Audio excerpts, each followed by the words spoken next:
நம் தேவனாகிய இயேசு கிறிஸ்துவினால் உங்களுக்கு கிருபையும் சமாதானமும் சந்தோஷமும் உண்டாவதாக. இன்னைக்கு சத்தியத்தை குறித்து நாம பார்க்கவிருக்கிற வேத பகுதி யோவான் 3வது அதிகாரம் வசனம் 21.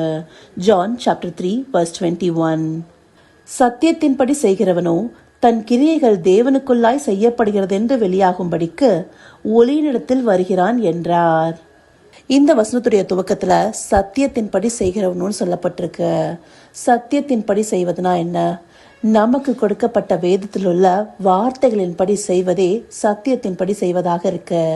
அந்தபடி இந்த சத்தியத்தின்படி செய்கிறவர்களாக நாம் இருக்கிறோமாங்கிறத எப்படி தெரிந்து கொள்ள முடியும்? அது இந்த வசனத்திலேயே சொல்லப்பட்டிருக்கு. தன் கிரியைகளை தேவனுக்குள்ளாய் செய்யப்படுகிறது என்று. அதாவது அவங்களுடைய கிரியைகள் மூலமாக வெளிப்படுது. கிரியைகள்னா என்ன?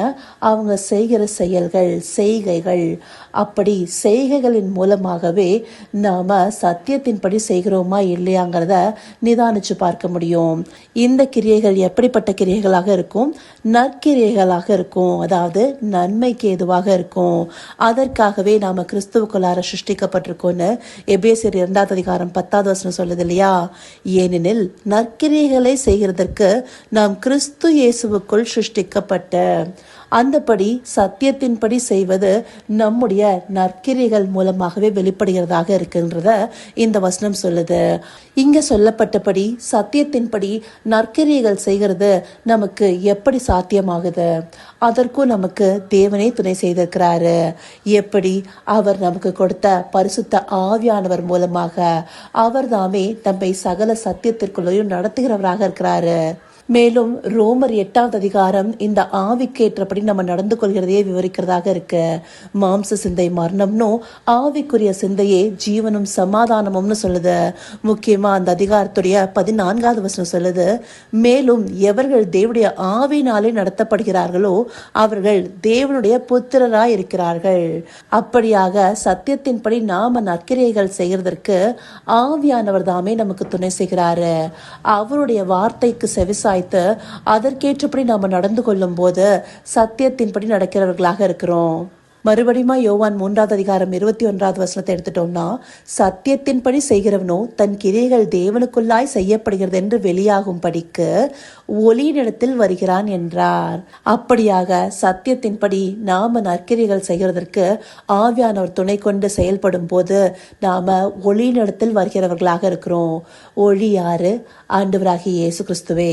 இதே யோவான் 3வது அதிகாரம் 10வது வசனத்துல ஒளியானது உலகத்தில் வந்திருந்தோம்னு கிறிஸ்து தன்னை ஒளியாக காண்பிக்கிறாரு. அந்த பகுதியில மாத்திரம் இல்ல, யோவான் 8வது அதிகாரம் 9வது அதிகாரம் 12வது அதிகாரத்திலையும் அவர் தாமே இந்த உலகத்திற்கு ஒளியாக வந்திருக்கிறாருங்கிறத தீர்க்கமாக சொல்றாரு. அது மாத்திரம் இல்லாம அவருடைய சீஷரான பேதுரு தன்னுடைய நிருபத்துல அவரை ஆச்சரியமான ஒளின்னு சொல்றாரு. அப்படியாக அந்த ஒளியை பெற்றுக்கொண்டவர்களாக வெளிச்சத்தின் பிள்ளைகளாக நாம நடந்து கொள்ளணும். அதற்கு சத்தியத்தின்படி செய்கிறவர்களாக இருக்கணும். இந்த ஒளியினிடத்தில் வராதவர்களே ஆக்கினைக்குள்ளாக தீர்க்கப்படுறாங்க. அதனாலேயே தேவன் தன்னுடைய பிள்ளைகள் சத்தியத்தின்படி நடந்து கொண்டு ஆக்கினை தீர்ப்புக்குள்ளார போகக்கூடாதுங்கிறத நமக்கு வார்த்தைகள் மூலமாக வெளிப்படுத்தி கொண்டே இருக்கிறாரு. அந்தபடி நாம சத்தியத்தின்படி நடந்து கொண்டு நற்கிரியைகள் செய்கிறதற்கு தேவன் நமக்கு எல்லாவற்றையும் செய்திருக்கிறாரு. நாம என்ன செய்யணும்? ஒளியின் பிள்ளைகளாக இந்த சத்தியத்தின்படி நடக்கிறதற்கு பரிசுத்த ஆவியானவருக்கு நம்மை ஒப்பு கொடுத்து இந்த சத்தியத்தின் பாதையில நடக்கிறவர்களாக இருக்கணும். ஆவியினால நடத்தப்படுகிறவர்களாக இருக்கணும். அவர்களே தேவனுடைய புத்திரர்களாக இருக்கிறாங்கன்னு சொல்லி வசனமும் நமக்கு சொல்லுது. இதையெல்லாம் அறிந்து கொண்டு சத்தியத்தின்படி நற்கிரியைகள் செய்கிற ஒளியின் பிள்ளைகளாக இருக்க அவரை நோக்கி பார்ப்போமா? கர்த்தாவே, தேவாதி தேவனே, உமக்கே இந்த வேளையில் நன்றி செலுத்துகிறோம் ராஜா. அப்பா, சத்தியத்தின்படி நற்கிரியைகள் செய்கிறவர்களாக நாங்க காணப்படணுங்கிறத உம்முடைய வார்த்தைகள் மூலமா தெரிவிச்சிருக்கீங்க தகப்பனே. அந்தபடியாக சத்தியத்தை அறிந்து கொண்டு அதன்படி நடக்கிறதுக்கு பரிசுத்த ஆவியானவரையும் எங்களுக்கு துணையாக கொடுத்திருக்கீங்க தகப்பனே. அவருடைய வார்த்தைக்கு செவிசாய்த்து நாங்க சத்தியத்திற்குள்ளார நடக்கிறவர்களாய் நற்கிரியைகள் செய்கிறவர்களாய் காணப்பட தேவரீர் எங்களுக்கு தயவு பாராட்டுங்க தகப்பனே.